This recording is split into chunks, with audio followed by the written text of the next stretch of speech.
So it's been a pretty chaotic week for the United States, in which the Trump administration has tried to block the upcoming book by ex-Trump advisor John Bolton.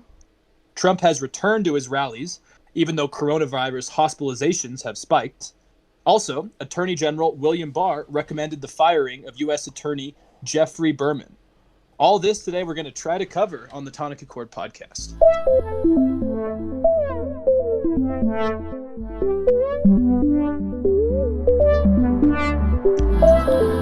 Hey, what's up, everybody?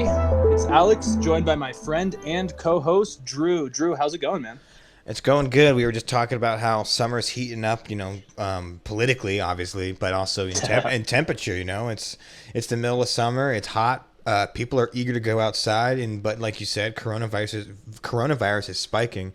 It's a constant battle. Like I've been trying to get out and like hike and fish a little bit more, but I'm still wearing a mask and trying to socially distance. But I don't know. It's just weird, right? It's a weird summer, that's for sure. Yeah, it definitely is. That's kind of what I first noticed when I got back. I landed in Dallas when I was coming back from Madrid, and I just got this weird energy when I first got here, because it was mandated in Spain for everyone to wear masks. Right. There were still time limits. There were still heavily enforced restaurant limits. I think about 40% capacity. And I got to Dallas, and the first thing a lady told me when I got off the plane was, "Oh, you can take off your mask now. You're totally fine." And I'm thinking, I just spent 10 hours on a plane with the mask on. Why? Like, it's pointless if I take it off now. But it is tough. I mean, we're seeing a huge spike in coronavirus hospitalizations, and obviously the politicization of it is still very strong. And I'm just worried that we haven't even got close to a second wave. And it's like, obviously everyone wants to enjoy their summer, but I don't know. I mean, because, everyone's been trapped in their houses since mid-March, and yeah, the weather's nice. The beaches are ready, barbecue season. And so I think governments are going to have problems, both left and right, telling people it's not over, guys, even though you think it is. So. Right. Well, yeah. Unfortunately, some people are going to have a rude awakening. I mean, it's amazing the amount of people. Now, again, we always talk about some of the loudest, most radical voices are the most represented, and they're not necessarily a representation of what the average person thinks. But I have been amazed and frankly shocked at how many people say things. People I know say things like the coronavirus is fake, or the coronavirus isn't real. Or it's been, overblown, or the testing, like they've been giving false numbers.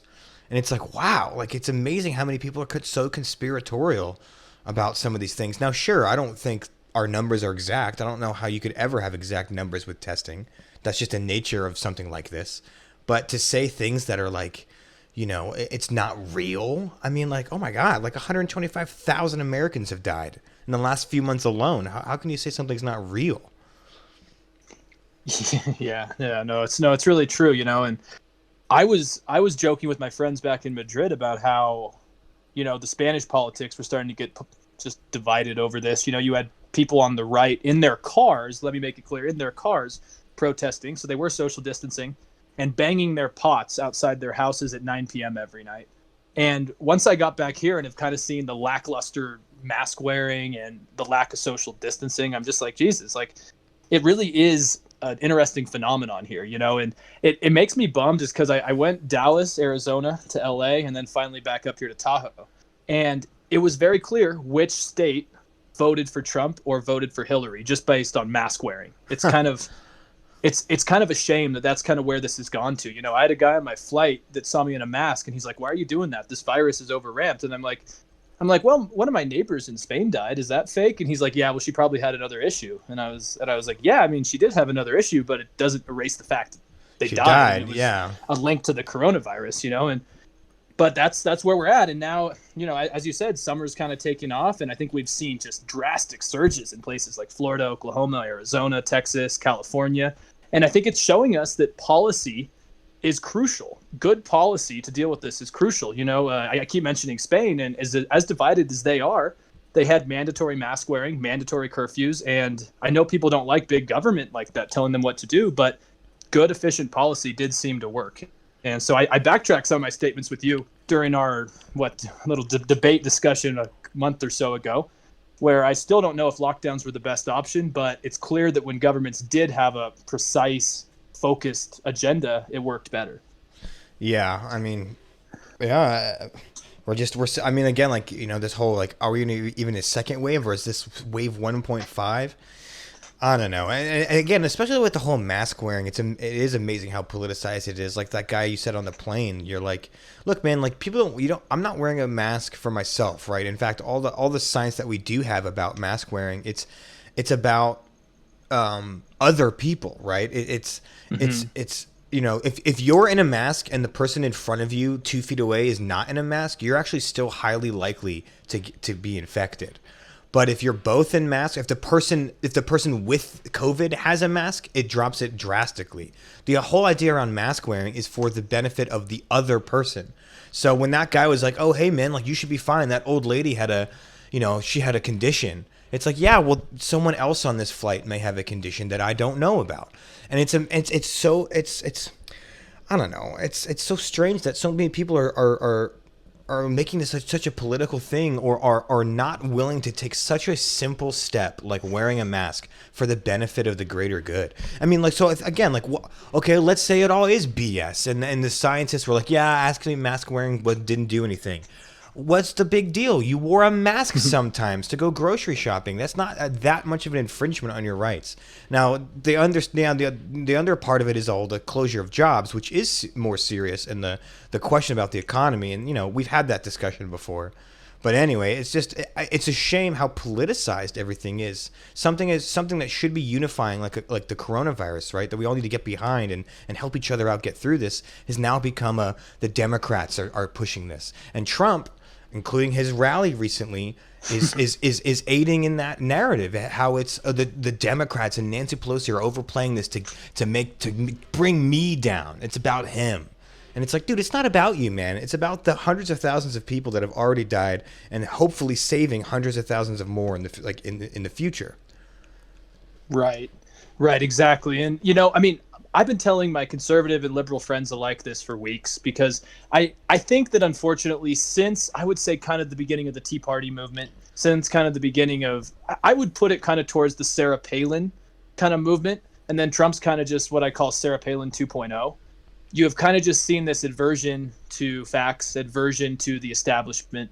And, I got to say that I think because these lockdowns, especially in the United States, were so lackluster and half-assed, that it's kind of just given fuel to the fire of this part of especially of the conservative party, and some fringes of even the left, that just don't trust experts or right, the establishment. And unfortunately, and the U.S. is not alone in this, most countries, except for, say, Taiwan, South Korea, and Germany, just to name a few, pretty much everyone handled this poorly, and we had half-assed lockdowns. And then, so we locked people down, but didn't do a hard lockdown. And then now everyone wants to go out, and probably rightfully so. And now it's going to be really hard to convince those people that it was all worth it, because the pandemic was bad, right? But it wasn't as bad as I think experts first told us back in early March or late February. But we've completely failed this dress rehearsal, this attempt for what could be next. And now we're seeing that, because as of Sunday, this is according to NBC, the nation's 7-day average of new COVID-19 cases increased more than 24%. And cases are growing by 5% or more in 25 states across the U.S. Yeah. And this is something that I remember you mentioned, probably back in March or April now, where you were like, we almost need this. Well, don't need this. I don't want to put words in your mouth, but this crisis almost needs to hit some of these unaffected parts for people to realize how serious it is, because at first it was giant cities. But now we're starting to see, exactly, and we're starting to see it's moving inward. But like you said, that rally, obviously people are still willing to go out and still have a distrust. So I don't know. Yeah, well, and what's scary to me is, let's say you do have, I mean, we're already starting to see these spikes, which is worrying. Let's say you do have a massive second wave. People are going to be less likely to go back into quarantine, right? Uh-huh. People that are like, maybe they just got their restaurant job back because they started doing, half tables and stuff. Well, then it's going to be even harder for the government to be like, hey, actually, you need to close down again. And so it's like, we didn't get it right the first time, but what that means is now I'm worried that we're going to get it even more wrong the second time, because, and I understand the fatigue, right? I want to go outside. I want to go out to restaurants. I want to go hang out with my friends and go camping and all this stuff. And, some things I can do socially distance, and some things I can't. And I have the same fatigue, but we still have to make sacrifices. But let's get more into the day-to-day politics, right? And the news cycle of the last week. One of it being that Tulsa rally. So again, one of the funny things kind of funny, darkly funny, is that those attendees of the rally in Tulsa had to sign a form that said the Trump campaign is not liable if you get COVID at this rally, which I thought was pretty ironic considering if you look at the people at the rally, they're not wearing masks, save maybe a few and mostly the media, but people are not wearing masks and touting conspiracies that this is overblown or made up by the Democrats to bring down Trump. And it's like, dude, you had to sign a waiver about this to get in. So, kind of like almost a parody of itself to see that kind of like thing where they had to sign a waiver to avoid any responsibility. Yeah, I am completely repulsed. And I mean it, repulsed by just basically the fact that this rally even happened. And I'm laughing at the turnout, but then I'm also repulsed by the response by the administration after it. And I mean, basically, so I've watched some highlights from this rally, right? So Trump said there'd be close to 1 million people trying to attend. They even created a side stage where Mike Pence was supposed to speak. There's some great videos online that I encourage everyone to check out where literally they're taking down the stage because no one's there, because not even the main stadium is full. And Trump's administration, like his spokespeople have said things like, well, we're just glad actually we had thousands now. And it was actually the leftist protesters that scared our voters away. And I'm just kind of going like, maybe is it just because you have a lot of old supporters that maybe did have fears, and maybe this movement, I mean, Trump, I'm not at all questioning that he's still popular with his same base, but maybe some people are like taking this more seriously. And like on the political side of it, this rally to me was ridiculous. Like you said, conspiracies, like, I think the low point was when Trump picked up a water, took a sip and did it fine. And the whole crowd's clapping and, standing ovation. Yeah. It's like, okay, cool. So our president can drink a glass of water without needing two hands. And what I noticed too is that at least in 2016, it was build the wall, lock her up, bring jobs back. But in this, it was just kind of like the greatest hits of the last 3.5 years, but with no substance. And maybe the campaign is falling flat, but I'm hesitant to think that this early, just because there are so many things going on right now that I do think a lot of nervous older people probably just didn't want to go. Yeah, I mean, that could be it. I mean, let's look, first of all, let's be real, right? Like they said 1 million, that's like that 1 million wanted to go. That's ridiculous. They then said, it was packed to the house. It wasn't. There's photos that show it wasn't. And the amount of people that did show up was roughly 6,000, right? Which is way less than they had expected. And like, again, like the overflow stage was basically empty and they took it down. To a president that is pretty much obsessed with optics, this was a giant failure. You know what I mean? Now, again, like, does this mean, is this the nail in the coffin? No, of course not. It's one rally. It's a rally in the middle of a pandemic. It was pretty likely to not be packed to the brim. But the fact that they expected it and the fact that they kind of played it off like it was, and they were like, well, actually, we were really happy with the turnout. Like, BS. Like, why do you even lie about things like this? It's so easy to just be like, hey, you know what? We're just happy for the people that did show up. The campaign is doing strong, and we understand why people stayed home in the midst of a pandemic. That's such an easy PR win. Just brush it off. But he can't. He can't brush these things off. Like you said about the water thing or the ramp at West Point. He spent 20 minutes of his speech talking about why he was struggling with the ramp and all this. Like, dude, it's so obvious how sensitive you are to these things. All he cares about is optics, and he can't let this stuff go. It's very strange. And again, it's, the cult of personality to cheer for someone for drinking a glass of water. It's like a South Park episode. Yeah, and that's, I think, to me, where there's the serious part of this, because I'll admit for the last day or two, I've definitely been laughing. It's pretty hilarious when you see the pictures. And, everyone cheering him on for drinking a glass of water is pretty freaking funny. Yeah. But when you actually, like, there were interviews with some people outside the rally, and they asked one lady, for example, they're like, so what would Trump have to do to get you not to vote for him? And she was like, well, he would need to cheat on his wife. And the reporter, who I forget who it was, the reporter's like, well, have you heard about Stormy Daniels? And this lady's like, yeah, but that was before he was our dear president. And it's like, holy shit! Like, this is where we're going now? Okay. And then there was another guy who said he lost one of his best friends to coronavirus, and his best friend's son was on a ventilator, but because there were other people in the room who were not coughing, or at the rally, excuse me, then it was fine. And to me, the fear of this is that Trump is slowly becoming an almost religious cult-like figure, and he does no wrong, and that's where democracies go to die. Yeah, I mean, we've seen it, right? He's been pretty consistently since the beginning of 2017 below 50% approval, but he's also been pretty consistently around 39 to 43% approval, which is his base. And you're right, it is at the point where he can do no wrong. He even said it himself. I could shoot someone in the middle of Manhattan and I'd still win the vote. And so, it is that cult of personality that's kind of taken hold. But what is important, though, is there are swing voters that are beginning to lose faith in him. If we take a look at some polls, I'm looking at Real Clear Politics, which does aggregates and looks at all of them, right? Fox, CNN, Rasmussen, stuff like that. He's not doing so hot as far as a nationwide poll, but Biden is swung around between 9 and 14 points ahead nationwide, which in politics is a big margin. The margin of error we're talking about is usually 3%. So if you account for 3% both ways, that means Biden could be actually anywhere from 6 points up to like 17 points up. That's crazy. And the fact that now, again, national polls is one thing, but what really matters in the Electoral College is the swing states and battleground states. Well, let's look at some of the battleground states.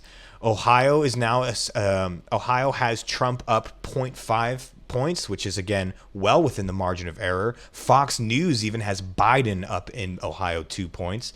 Pennsylvania has Biden up about 3 or 4 points. And a big one, a huge one that is kind of, if I was a Republican strategist, I would be terrified, is now Texas is considered a toss-up state. Texas has Trump up only 1 point. And Dallas Morning News has a tie. One Democratic pollster has Biden up 1 point. Emerson has Trump only up, 5 points. For Texas to be a toss-up is insane.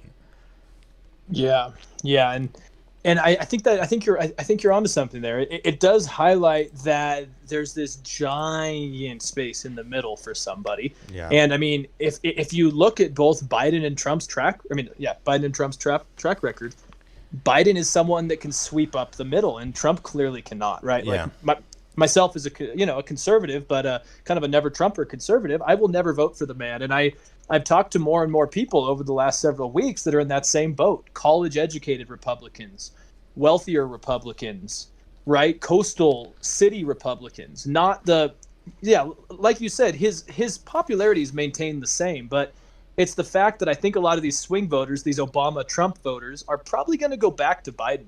Yeah. I do have some concerns, though, about the actual voting situations, such as mail-in voting and kind of the controversy, because William Barr was on Fox News yesterday talking about how he does not support mail-in voting because it opens up the door for fraud. And, there's a whole other conversation we can have about that, because, I mean, I guess technically on the most simple sense, sure, there could be, but it's completely been debunked that there's actually more fraud from doing this. But conservatives are running on that.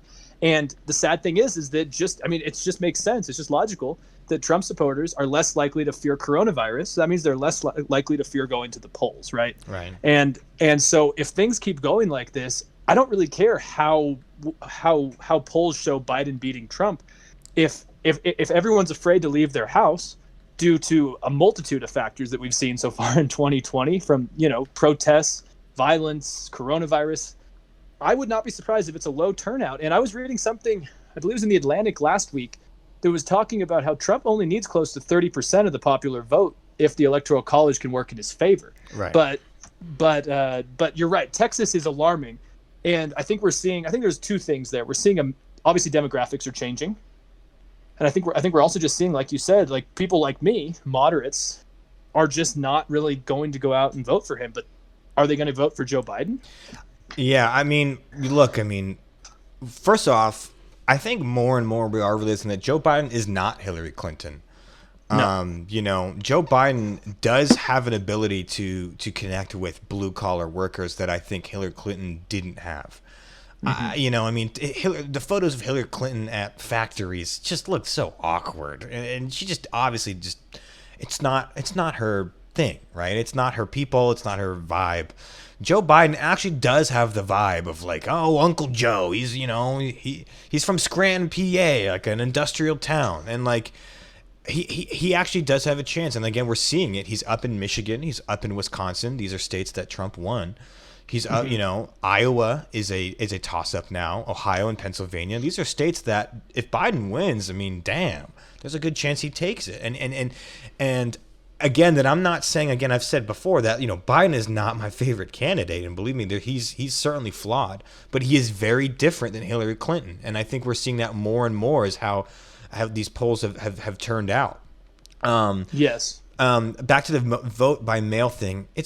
I think that's ridiculous that this is the new hill that Trump wants to die on, especially considering his own daughter Ivanka has voted by mail, especially considering Trump has. Yeah, Trump has voted by mail to Florida. Vice President Mike Pence has voted by mail back to his, I think, Indiana home or Indiana address.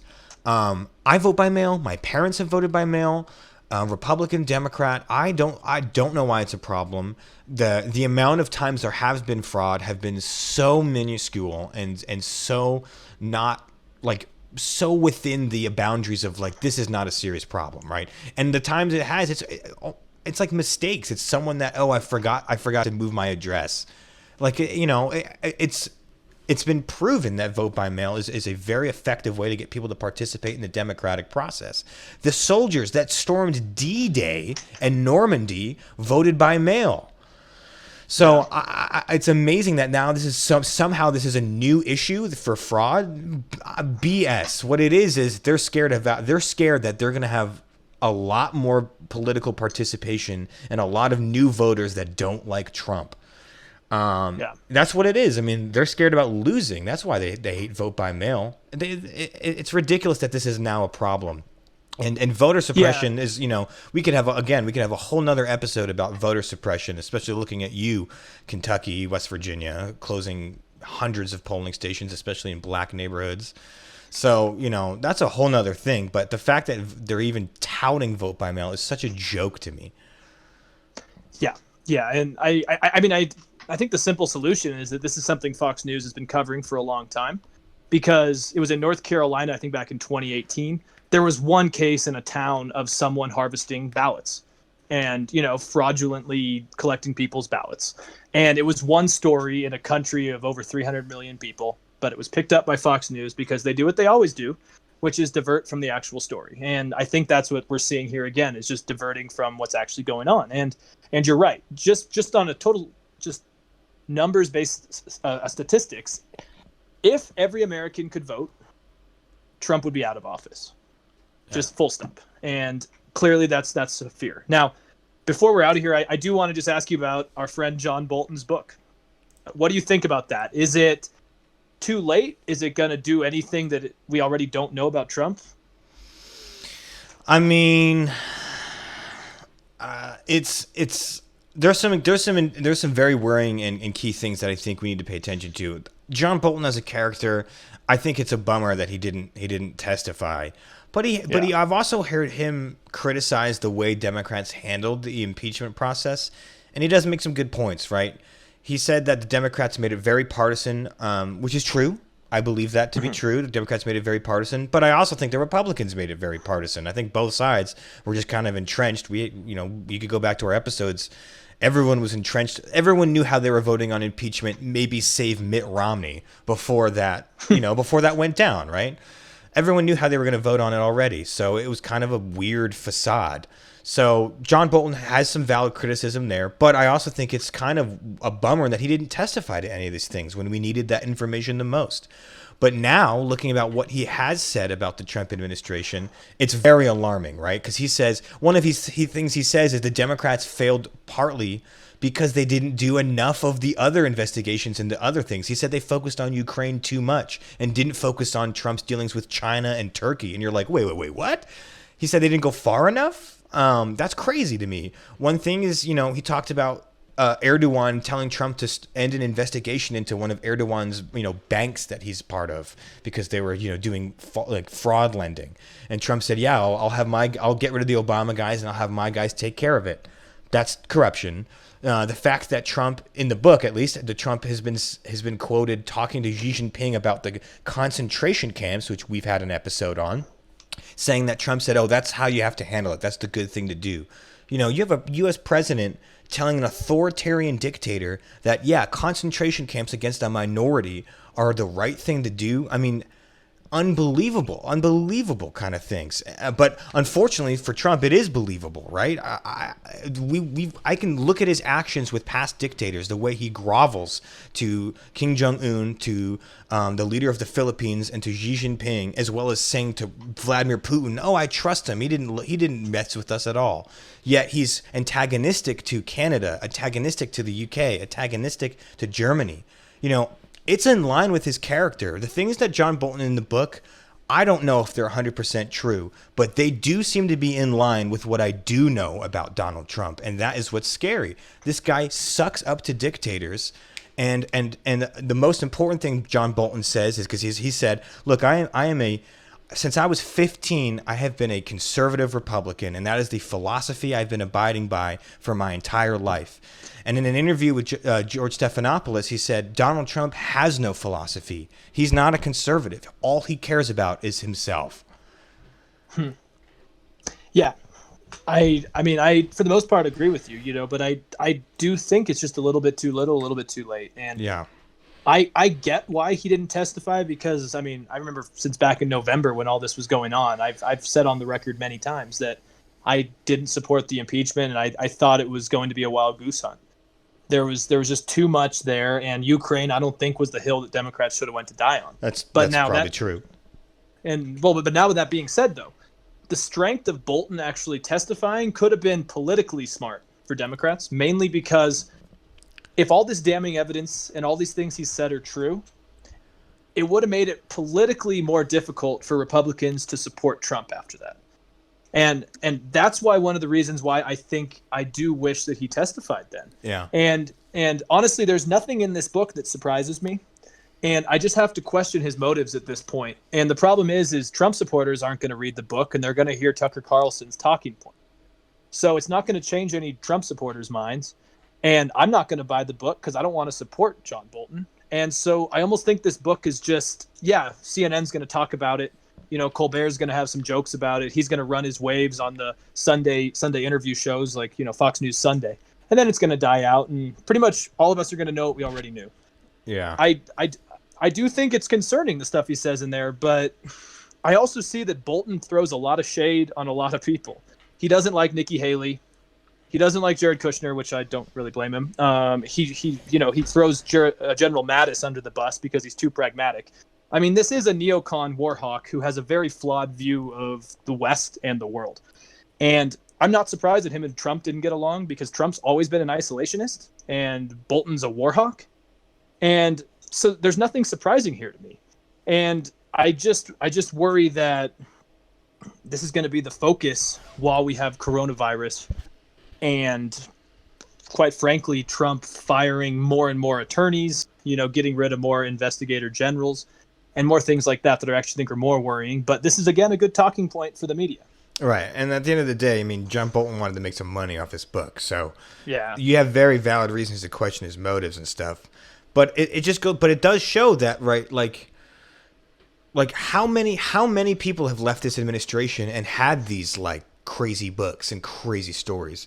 At a certain point, you have to wonder, man, some of these probably are true. I don't doubt that some of these are probably false, but it doesn't mean everything is false. Some of this stuff is probably true. I mean, and again, it's in line with his character. Actions speak louder than words, and the actions we've seen are in line with some of these words, right? It's like, wow, I mean, I could see how Trump said that, and you have multiple people from this administration coming out of it like, wow, that was a mess. I got out of a mess.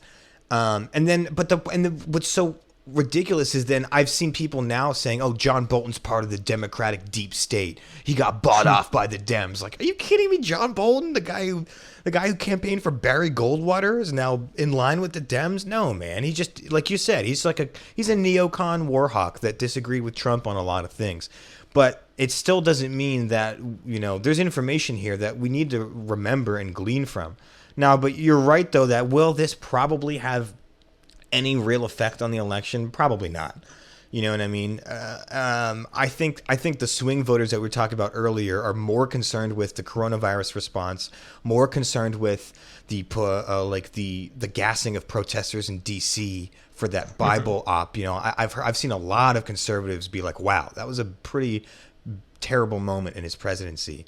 For me, it was. Yeah, I mean, for me, it was. And so, yeah, you're probably right that this Bolton book is not going to shift the national conversation one way or the other. It's probably just going to be a 36, 48-hour headline. Yeah. No, I completely agree. And, it just all makes sense to me. I mean, I think Trump's the most honest when he's off script babbling. And, I mean, he mentioned maybe we should look into China. He's mentioned, Xi Jinping, if you're listening. He's done this before, and he's buddied up with Erdogan. He's always buddied up with Xi Jinping. None of this surprises me, but I think you're right. Moderates, I don't think a lot of moderates were going to vote for Trump anyways, and they're concerned about the economy and the protests and just many other factors. And I just think Michael Bolton. I always confuse the names. John Bolton is just it's just too late. So yeah. I don't know if you have any more thoughts, but well, it's I think the last thing is polling wise and everything we're looking at, it's been a pretty bad couple of weeks for Donald Trump. But there's a lot more time before this election. He's got a good 3.5, 4 months to change things around if he wants to get reelected, and that's totally possible. And in politics, things can happen again in the matters of days. So we'll see. This is certainly one of the craziest years I've ever lived through, and we'll see what happens in November. But I'll just end it that if I was on Trump's campaign strategy team, I'd be taking a cold, hard look in the mirror about, man, we're actually not doing so hot. Yeah, I just quickly to say, like about a year ago on the show, I talked about Chile in the 1970s when they had their coup and then Pinochet's dictatorship. And all that happened because the left and the right stopped talking to each other. And I think that rings even more true. We're definitely in a culture war. We're in somewhat of a revolution involving our history and what it means to be American. And I think all that is great. But at the same time, we need to remember that talking to each other is very important, even if you don't agree. Some people are late to the race. Yeah. Well, be kind to your neighbors. We're all Americans here. And, let us know your thoughts. Do you think that Trump is in trouble given the recent news and the polling? Or do you think that, perhaps the media is, always too harsh on him and he still stands a good chance of winning? Let us know your thoughts. We want to hear it all. And thank you again for listening to the Tonic Accord.